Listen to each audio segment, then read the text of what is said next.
नमस्ते दोस्तों। आज मैं आप सबके सामने कुछ नया लेकर प्रस्तुत हुई हूँ भगवत गीता के बारे में। आज हम भगवत गीता के ऊपर चर्चा करेंगे। भगवत गीता कितना पौराणिक ग्रंथ है, कितना ही अच्छा है। आप सबने सुना होगा भगवत गीता के बारे में। भगवत गीता के जो श्लोक हैं वे हमारे जीवन का सत्य हमें बताते हैं। भगवत गीता का सार पर असंख्य लोगों ने काम किया है। बहुत सब ने अपने अपने तरीके से इसके सार को समझाया है। गीता में जो भी उद्देश्य दिए गए हैं वो आपकी जीवन शैली को बदल सकते हैं। अगर हम उसमें दिए गए श्लोकों को समझते हैं तो हमारी जीवन शैली निश्चित ही बदल सकती है। जीवन की हर मुश्किल में हमें इसमें जो बातें बताई गई हैं उससे हमारी राह बदल सकती है। हमारे लिए आवश्यक है इन सब को समझना। चलिए हम चलते हैं आगे। सबसे पहले हम आपको बताते हैं कि भगवत गीता की रचयिता कौन थे। भगवत गीता की रचना श्री वेद व्यास जी ने की थी और ये भगवत गीता के उपदेश 5000 ईसा पूर्व भगवान श्री कृष्ण ने अर्जुन को महाभारत के युद्ध में दिया था। देखिए, गीता में 18 योगों का वर्णन है। 18 योग बताए गए हैं गीता में। इनके जरिए श्री कृष्ण ने अर्जुन को जो ज्ञान दिया था उन सब का वर्णन इसमें है। भगवत गीता हिंदू धर्म का एक पवित्र ग्रंथ है। बहुत ही मान्यता है इसकी। गीता में कुल टोटल 18 अध्याय हैं और इन 18 अध्यायों में 700 श्लोकों का वर्णन किया गया है, जो सभी हमारी जीवन शैली के लिए महत्वपूर्ण है। अब गीता का पाठ करने से क्या होता है? नियमित आपको इसका पाठ करना चाहिए। हम सबको मिलकर अपने घर में इसका पाठ नियम से करना चाहिए, कुछ समय निकाल कर। देखिए, गीता का पाठ करने से घर में शांति होती है, घरों के साथ साथ शांति भी मिलती है। गीता का पाठ करने से कुंडली में मौजूद किसी भी प्रकार का जो दोष होता है वो हमारा दूर हो जाता है। गीता का पाठ करते समय हाथ में सूत्र यानी कि धागा बांधने से नकारात्मक शक्तियाँ जो हमारे मन में आ जाती हैं, जो हमारे दिमाग में आ जाती हैं, वो भी दूर हो जाती है। गीता एक बहुत ही अच्छा ग्रंथ है। गीता के पहले अध्याय में अर्जुन विषाद योग बताया गया है। इस गीता के पहले अध्याय में 46 श्लोक हैं और दूसरे श्लोक में सांख्य योग का वर्णन किया गया है। इसमें 72 श्लोक हैं। गीता का जो तीसरा अध्याय है उसमें कर्मयोग के बारे में बताया गया है कि हमारे कर्मों के द्वारा हमें क्या क्या फल भोगने को मिलते हैं, हमारे कर्मों के द्वारा क्या क्या हमें प्राप्त होता है, हम कैसे कर्म करते हैं वैसा ही हमें फल मिलता है। इसमें 43 श्लोक हैं, 43। हम चलते हैं गीता के प्रथम अध्याय की तरफ कि गीता के प्रथम अध्याय में क्या बताया गया है। देखिए, गीता के प्रथम अध्याय में कुरुक्षेत्र के युद्ध स्थल में सैन्य निरीक्षण के बारे में बताया गया है कि शक्तिशाली योद्धा जो अर्जुन था युद्ध से विमुख होकर विपक्षी सेनाओं में अपने निकट संबंधियों, शिक्षकों तथा मित्रों को युद्ध में अपना अपना जीवन उत्सर्ग करने के लिए उद्यत देखता है। वह शोक तथा करुणा से अभिभूत हो जाता है और अपनी शक्ति को खो देता है, क्योंकि वो अपने सामने अपने दोस्तों को, अपने रिश्तेदारों को देखता है युद्ध में खड़ा हुआ, पक्ष में विपक्ष में। इसलिए वह सोच में पड़ जाता है, अपनी शक्ति को खो देता है। उसका मन होता है जो मोहग्रस्त हो जाता है, वह मोह में पड़ जाता है और वह युद्ध करने के अपने संकल्प को जो त्याग देता है, जो उसने युद्ध करने के लिए सोचा था, वह अपना मन हटा लेता है। अध्याय 2 में बताया गया है गीता का सार। अध्याय 2 में पूरे गीता का सार एक छोटे रूप में दिया गया है। इसमें हम आपको समझाते हैं। अर्जुन शिष्य था जो रूप में कृष्ण की शरण ग्रहण करता है। वह जब युद्ध से विमुख हो जाता है, संकल्प को त्याग देता है कि मुझे युद्ध नहीं करना, फिर वो श्री कृष्ण की शरण लेता है। कृष्ण उससे नश्वर भौतिक शरीर कि जो शरीर है ये हमेशा नष्ट हो जाता है, लेकिन आत्मा हमेशा बनी रहती है, कभी नष्ट नहीं होती। उसके बारे में इसे समझाते हैं, उसके गुणों के बारे में इन्हें बताते हैं। जो तीसरा अध्याय है हमारे गीता का, उसमें कर्मयोग के ऊपर बताया गया है। देखिए, इस भौतिक जगत में हर व्यक्ति को किसी न किसी प्रकार के कर्म में प्रवृत्त होना पड़ता है, किंतु यही कर्म उसे इस जगत में बांधे या मुक्त कराते हैं। हम जैसा कर्म करते हैं वैसा ही हमें फल मिलता है। हम अच्छे कर्म करते हैं तो हमें उसका अच्छा फल मिलता है, हम बुरे कर्म करते हैं तो हमें उसका फल मिलता है। इसीलिए कहते हैं कि निष्काम भाव से हमें कर्म करते रहना चाहिए, कभी हमें लोभ, झूठ, माया के चक्कर में नहीं पड़ना चाहिए। अच्छे कर्म करने से आत्मा तथा परमेश्वर विषयक दिव्य ज्ञान प्राप्त कर सकते हैं हम।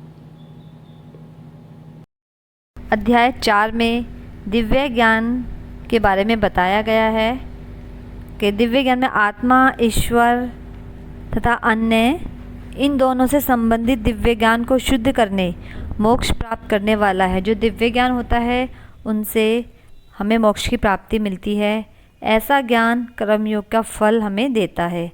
भगवद गीता के प्राचीन इतिहास इस भौतिक जगत में बार बार अपने आचरण की महत्ता से गुरु के पास जाने की आवश्यकता को उपदेश देता है। दिव्य ज्ञान से हमें मिलता है कि हमें अच्छे कार्य करके गुरुओं की तरफ जाना चाहिए।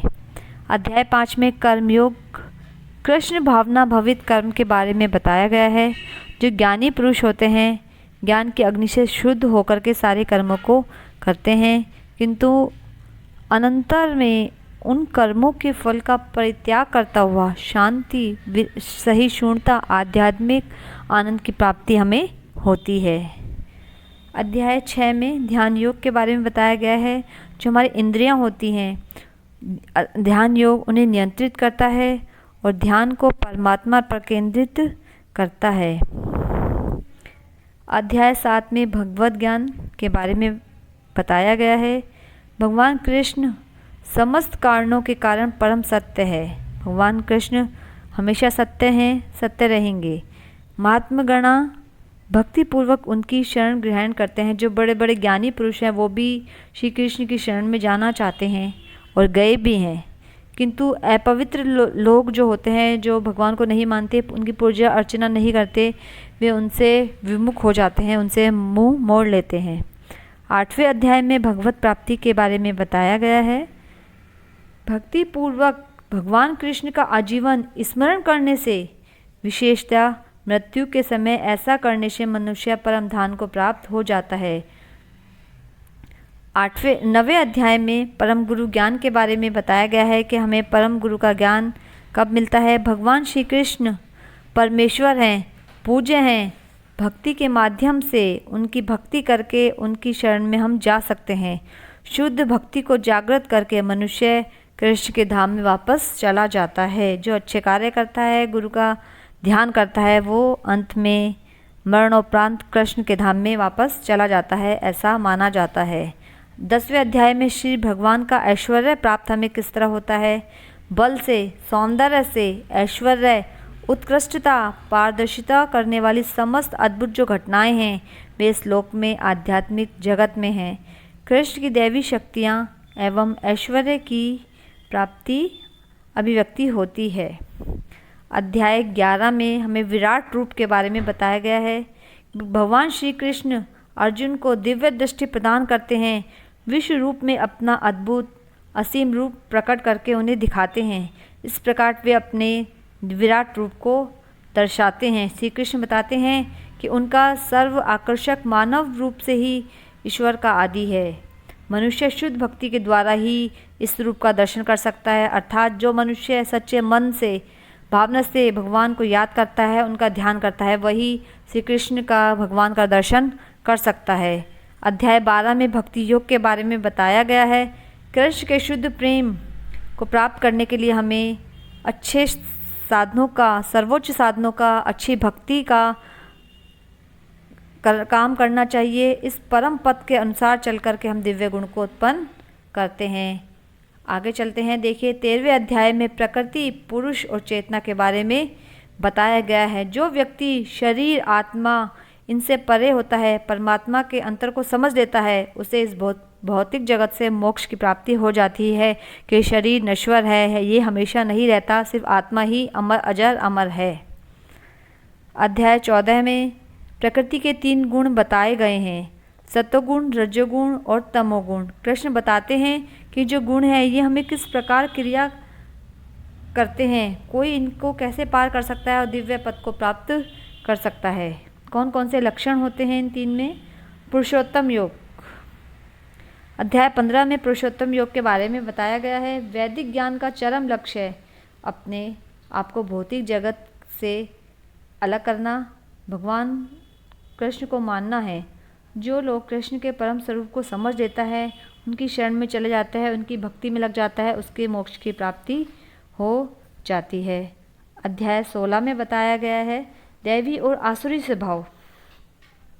शास्त्रों के नियमों का पालन न करने वाले, जो लोग शास्त्रों और नियमों का पालन नहीं करते, अपने मनमाने ढंग से जीवन को व्यतीत करते हैं, वो अधम योनियों में जाते हैं, अर्थात नरक की योनि को प्राप्त करते हैं और आगे भगवान के बंधन में, मोह बंधन में पड़े रहते हैं। किंतु दैवी गुणों से संपन्न शास्त्रों के आधार पर नियमित जीवन बिताने वाला व्यक्ति आध्यात्मिक सिद्धि को प्राप्त करता है।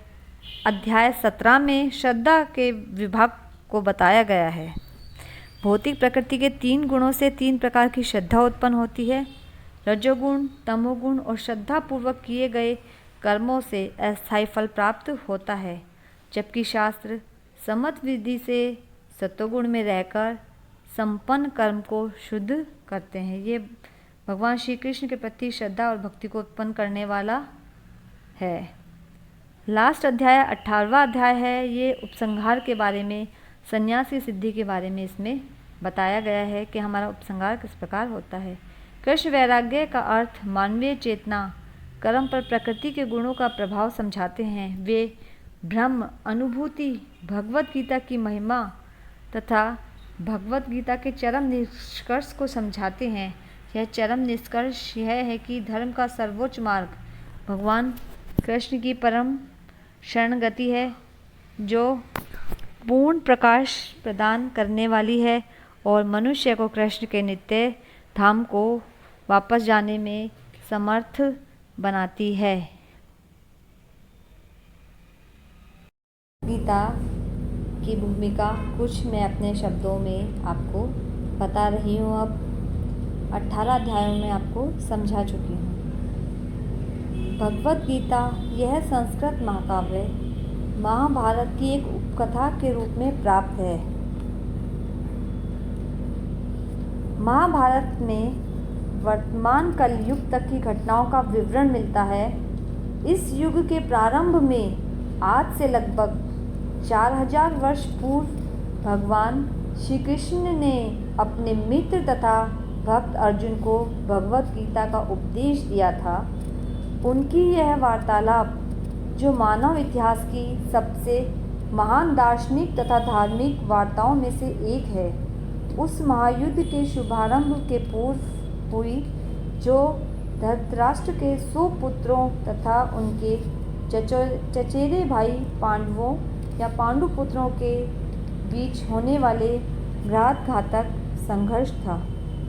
धृतराष्ट्र तथा पांडु भाई भाई थे, जिनका जन्म कुरु वंश में हुआ था और वे राजा भरत के वंशज थे, जिनके नाम पर ही महाभारत का नाम पड़ा।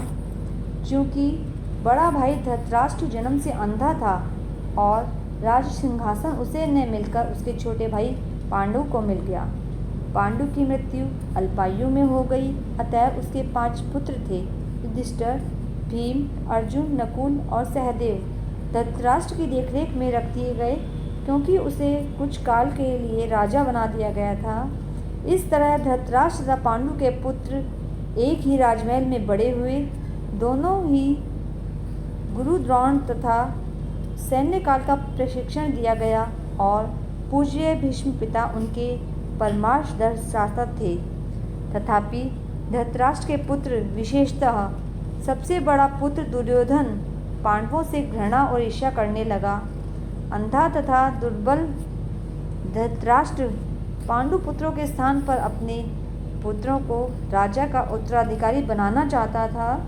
इस तरह धृतराष्ट्र की सहमति से दुर्योधन ने पांडु के युवा पुत्रों की हत्या करने का षड्यंत्र रचा। पांचों पांडव अपने चाचा विदुर तथा अपने ममेरे भाई भगवान कृष्ण के संरक्षण में रहने के कारण अनेक प्राणघातक आक्रमणों के बाद भी अपने प्राणों को सुरक्षित रख पाए। भगवान श्री कृष्ण कोई सामान्य व्यक्ति नहीं अपितु साक्षात परम ईश्वर हैं, जिन्होंने इस धराधाम में अवतार लिया था और एक समकालीन राजकुमार की भूमिका निभा रहे थे। वे पांडु की पत्नी कुंती प्रथा पांडवों की माता के भतीजे थे।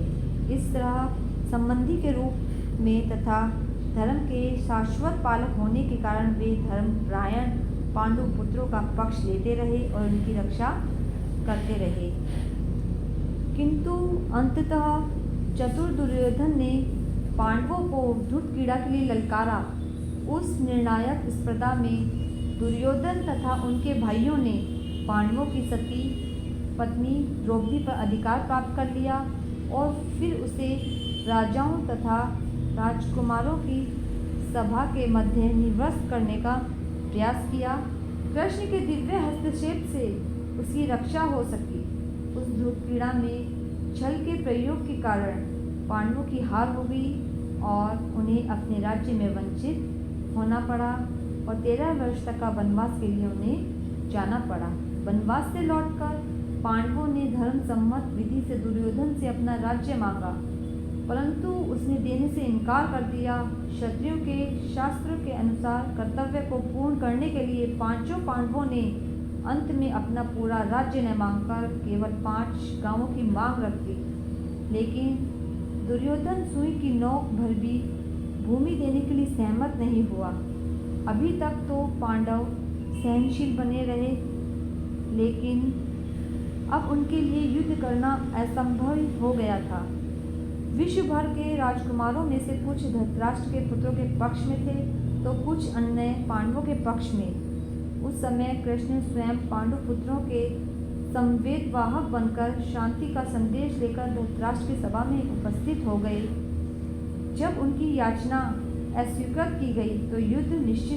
अत्यंत सचरित्र पांचों पांडवों ने कृष्ण को पूर्ण पुरुषोत्तम भगवान के रूप में पहचान लिया था, किंतु धृतराष्ट्र के दुष्ट पुत्र उन्हें नहीं पहचान पाए। फिर भी कृष्ण ने विपक्षियों की इच्छा अनुसार ही युद्ध में सम्मिलित होने का प्रस्ताव रखा। ईश्वर के रूप में वे युद्ध नहीं करना चाहते थे, किंतु जो भी उनकी सेना का उपयोग करना चाहे कर सकता था। प्रतिबंध यह था कि एक ओर कृष्ण की संपूर्ण सेना होगी तथा दूसरी ओर वे स्वयं एक परमादर्शिता तथा सहायक के रूप में उपस्थित रहेंगे। राजनीति में कुशल दुर्योधन ने आतुरता से कृष्ण की सेना झपट ली, जबकि पांडवों ने कृष्ण को उतना ही आतुरता से ग्रहण किया। इस प्रकार कृष्ण अर्जुन के सारथी बने और उन्होंने उस सुप्रसिद्ध धनुर्धर का रथ हाँकना स्वीकार किया। इस तरह हम उस बिंदु तक पहुंच जाते हैं जहां से भगवत गीता का शुभारंभ होता है। दोनों ओर की सेनाएं युद्ध के लिए तैयार खड़ी हैं और धृतराष्ट्र अपने सचिव संजय से पूछ रहा है कि उन सेनाओं ने क्या किया। इस तरह सारी पृष्ठभूमि तैयार है। आवश्यकता है केवल इस अनुवाद तथा भाष्य के विषय में संक्षिप्त टिप्पणी करने की। भगवत गीता के अंग्रेजी अनुवादकों में यह सामान्य प्रवृत्ति पाई जाती है कि वे अपनी विचारधारा तथा दर्शन को स्थान देने के लिए श्री कृष्ण को ताक पर रख देते हैं। वे महाभारत के इतिहास को असंगत पौराणिक कथा मानते हैं तथा कृष्ण को किसी अज्ञात प्रतिभाशाली व्यक्ति के विचारों को प्रदत्त रूप से प्रस्तुत करने का निमित्त बनाते हैं और श्रेष्ठतम परिस्थितियों में कृष्ण एक गौण ऐतिहासिक पुरुष बना दिए जाते हैं, किंतु साक्षात कृष्ण भगवत गीता के लक्ष्य तथा विषय वस्तु दोनों हैं। जैसा कि गीता स्वयं अपने विषय में कहती है। अतः यह अनुवाद इसी के साथ दिया हुआ भाष्य पाठक को कृष्ण की ओर निर्देशित करता है, उससे दूर नहीं ले जा सकता। इस दृष्टि से भगवत गीता यथारूप अनुपम है। साथ ही इसकी सबसे बड़ी विशेषता यह है कि इस तरह यह पूर्णतया संगत बन जाती है, क्योंकि गीता के वक्ता एवं उसी के साथ चरम लक्ष्य भी स्वयं कृष्ण है। अतएव यही एकमात्र ऐसा अनुवाद है जो इस महान शास्त्र को यथार्थ रूप में प्रस्तुत करता है। आने वाले समय में हम गीता को पूरा करेंगे। अगर आपका सपोर्ट रहेगा, आप हमारा सहयोग करेंगे, तो मैं आपके सामने पूरी गीता अपने शब्दों में व्यक्त करूंगी। धन्यवाद।